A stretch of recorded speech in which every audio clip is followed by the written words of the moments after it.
What's up, Taft Tigers?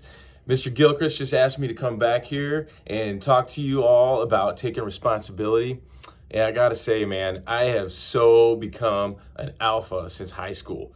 Like, on God. I used to think that it was everybody else's fault for everything that was going on in my life, but once I got to high school, I started changing things. I locked in, and I was like, you know what? I got control of this sitch, so I took care of business. And once I did that, I got so much Riz, I was like the Rizzler. On God, it was crazy.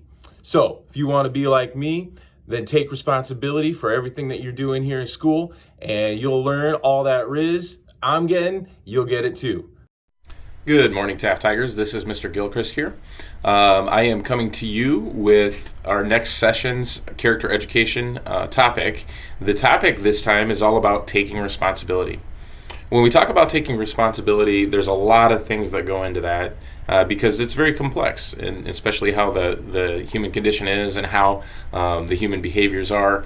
But today I wanted to specifically give you something that I have loved actually ever since I was a young adult, and it's a poem. So I'm going to share this poem with you here in just a moment.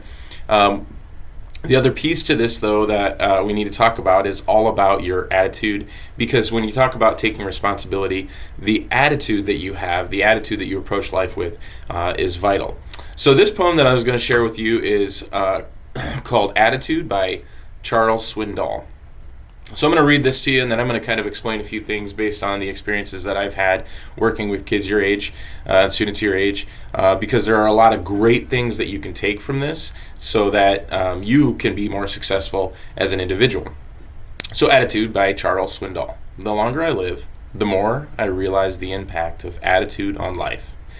Attitude, to me, is more important than facts. It is more important than the past, than education, than money, than circumstances, than failures, than successes, than what other people think, say, or do. It is more important than appearance, giftedness, or skill. It will make or break a company, a church, a home. The remarkable thing is, we have a choice every day regarding the attitude we embrace for that day. We cannot change our past. We cannot change the fact that people will act in a certain way. We cannot change the inevitable. The only thing we can do is play the one string we have, and that is our attitude. I am convinced that life is 10% what happens to me and 90% how I react to it. And so it is with you. We are in charge of our attitudes. So I really love this poem for lots of reasons, not only what it's meant to me personally as an individual, but also how it helps me to explain to students your age the importance of how you respond to situations. So I'm going to start with the very end there, how Charles talks about how he's convinced that life is 10% of what happens to him and 90% how he reacts to it. Now, if you think about this, I work with students every day, and you get to talk to kids your age every day.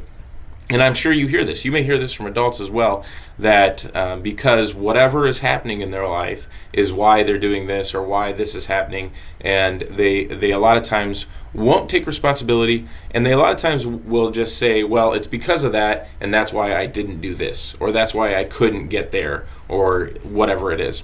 And ultimately, what I've learned over the years is that all of those thoughts are really excuse makers. So in your own mind, and I've done this too, in my own mind, I've made these excuses of, well, this is why I haven't done this, or this is why my relationship is not going well.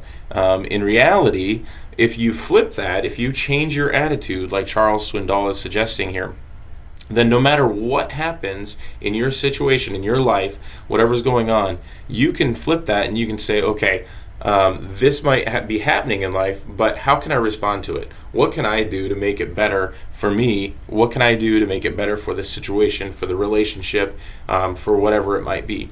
And that's how you become more successful. So a really perfect example of this, actually I've got two. One is students will talk to me and they might have some situation that happened in the classroom, and it's with the teacher, and so they have some sort of conflict with the teacher, and they come down and they talk to me and they explain to me, well, the teacher was doing this and this and this and this, and that's why I behaved in the way I did.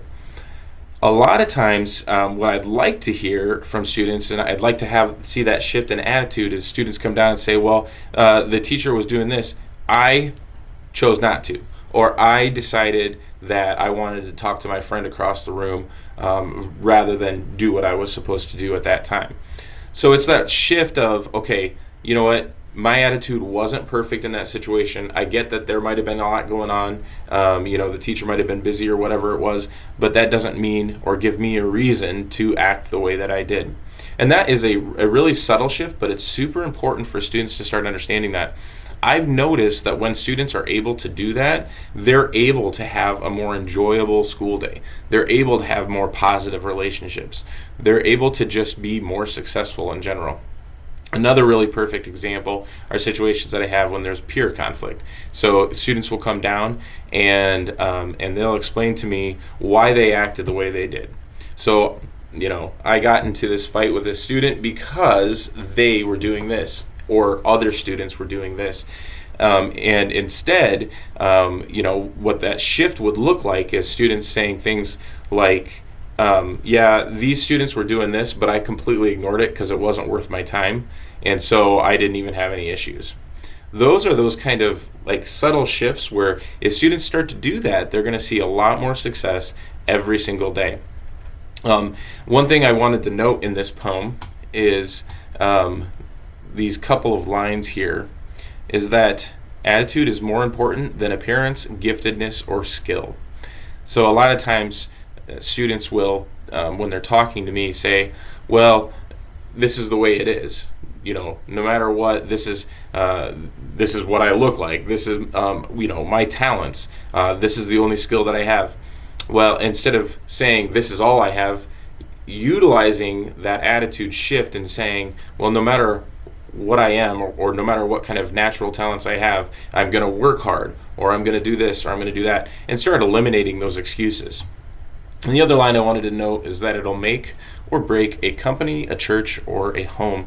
And I would also argue a school. If all of the population in those things, in those pieces, like a company, a church, or a home, or a school, start to shift their attitude and start to take responsibility for everything that they do, then all of the stuff that happens that kids get frustrated with, or whatever it might be, will change, and the school day will become just more enjoyable, more fun, and all of your relationships at school will become more enjoyable too.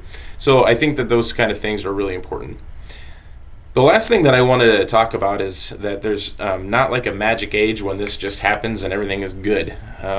When you talk about attitude and doing all of the things that Charles Swindoll is talking about in this poem, it doesn't change. There's a lot of days where I wake up and I have to really check my attitude. All right, I want to maybe even come into work really negative, thinking that all of these things that are happening out in the world are against me, and there's nothing I can do about it. Well, I do have to check that sometimes, and I have to say, okay, whatever's happening is happening. What am I going to do? How am I going to respond to all of those things going on?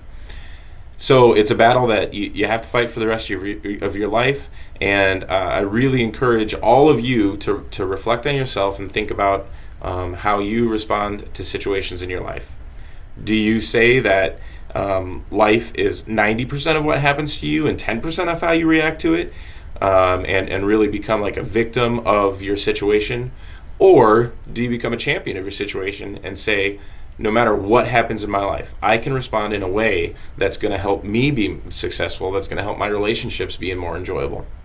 And when you really reflect on that, start to look for opportunities for you to shift that thinking and change how you approach certain situations. So this week, maybe there's a class that you struggle with, or maybe there's a teacher that you struggle with. And instead of looking at all those things that cause you to struggle and saying, there's nothing I can do about it, it's just the way it is, start thinking about ways that you can start to shift that mentality and saying, okay, what can I do to make it better for me? What do I have in my control? What choices do I have in my control to make this situation better? And then you're going to see awesome things happen. So with that, make it a great day, make it a great week.